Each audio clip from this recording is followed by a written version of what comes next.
niyo akong magluto ng makakain natin ngayong araw.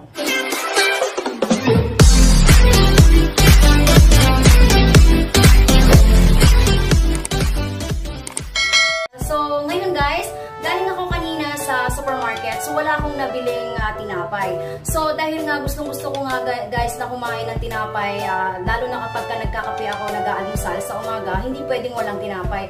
So, guys, wala akong nabili. So, ngayon guys, may naisip akong idea kung paano ako gagawa ng tinapay. So, ayan guys, i-share ko sa inyo kung paano ako gumawa ng tinapay. Madali lang siya guys, at makakatipid talaga kayo. So, yun guys, ang ating gagawin namin.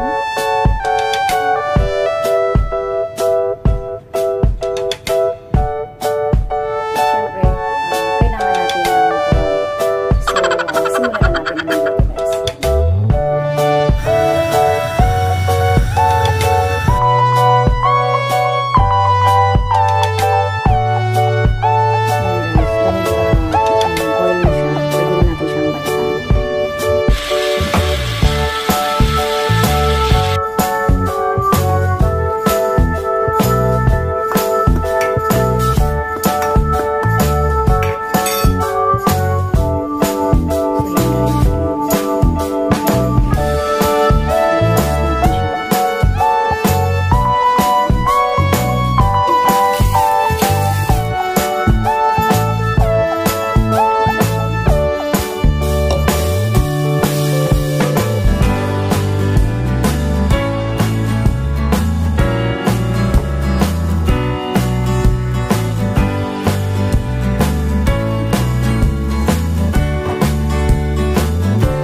guys. Ganun din yung proseso niyan. Mag-boil kayo ng spinach, tapos ilagay nyo i-blend niyo siya at i-mix doon sa harina.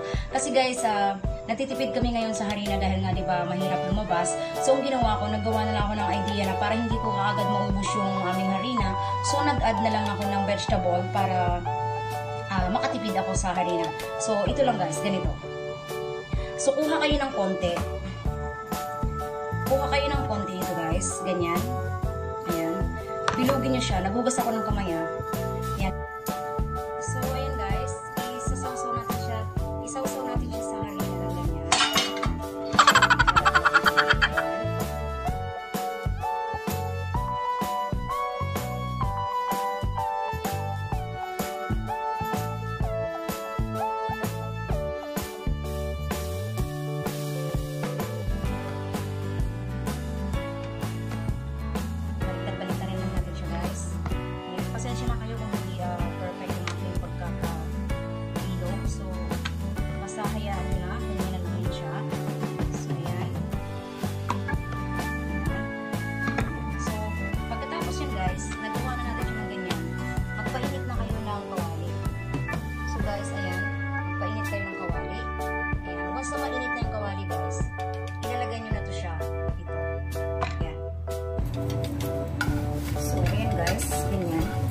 nakikita nyo na medyo siya tumataas na ng konti, ibalik tayo natin siya ng ganyan.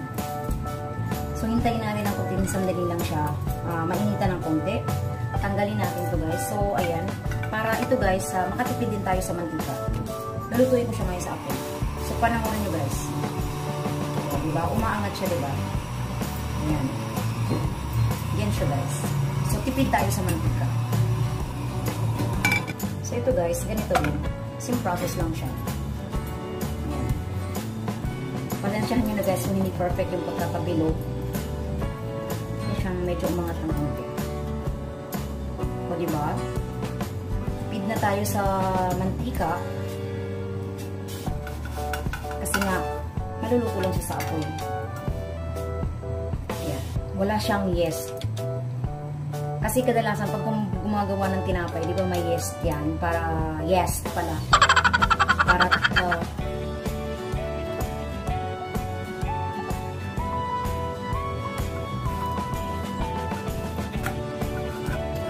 ayan.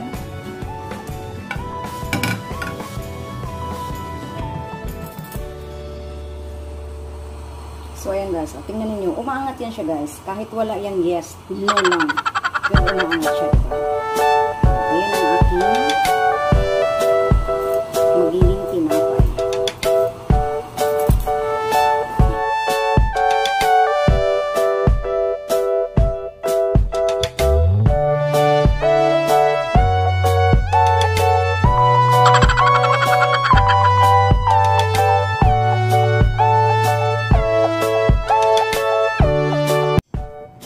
So, ayan guys, uunahin natin ito. So, ilagay niya ng ganyan. Tapos, unahin natin yung puti muna. Maglagay tayo ng strawberry. Ayan, ganyan. Strawberry muna. Ayan guys. Tapos, maglagay tayo guys ng butter. Ayan. Depende lang sa inyo kung gaano kadaming butter ilalagay nyo. Ayan. So, pagkatapos yun guys, i-roll nyo siya. I-roll natin siya. Ayan. So, i-roll natin siya. So, ngayon guys, itatabi natin siya. Ayan. Next guys, so ganun pa rin. Lagay tayo nito. Ayan. Lagay tayo yan.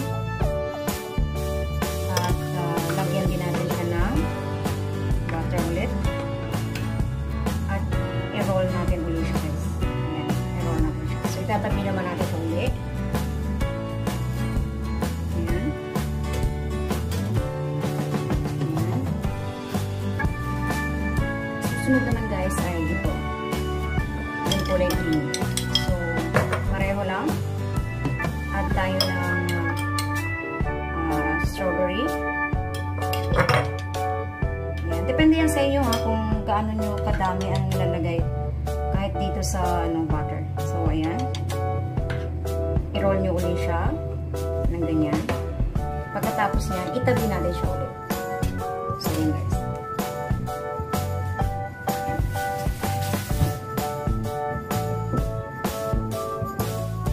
Sunod guys, yung gagawin natin. So, nakikita nyo to. Ito ay powder siya na chocolate. So, ito, pwede na natin siyang gamitin. Bahala kayo kung meron kayong cocoa, pwede din. So, maglagay tayo ng ganyan. Konti yan. Ayan. Lagyan natin siya ng tubig. Medyo maligam-gam na tubig. Ayan. So, dagdagan natin ng cocoa. Ayan. Ayan guys. I-mix natin siya guys. I-mix. Ayan.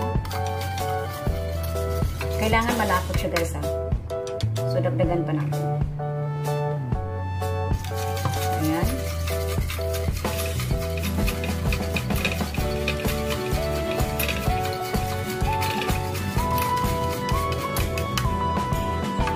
Medyo ano siya guys.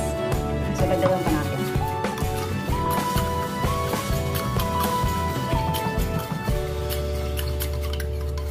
So, ayan guys. Pagkatapos yun guys, ito na siya yung ating ginawa kanina. 3 peraso yan siya. So, ang gagawin natin, ganyan guys, lagyan natin siya ng chocolate sa ibabaw.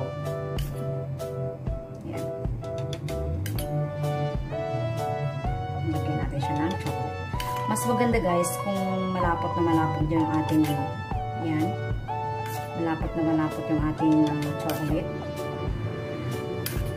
Para yummy. Itong chocolate na to guys, medyo ano na siya, hindi siya matamis na gusto. So, magmi-mix lang yan yung lasa niya mamaya pag kinain mo siya doon sa loob kasi na mayroong butter tsaka yung strawberry jam.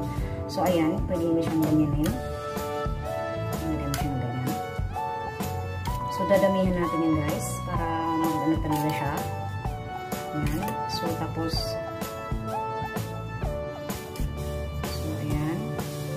lagyan natin sa paligid. Konting decoration na lang siguro. Ayan. Ayan. Actually, pwede natin ibuhos lahat. Ayan. Ibuhos natin siya lahat. Ayan. Tapos guys, meron tayo nito. Ayan. So, lagyan lang natin siya ng konting decoration. Candy siya guys. Ito yung candy na parang ano siya, malasa din siya.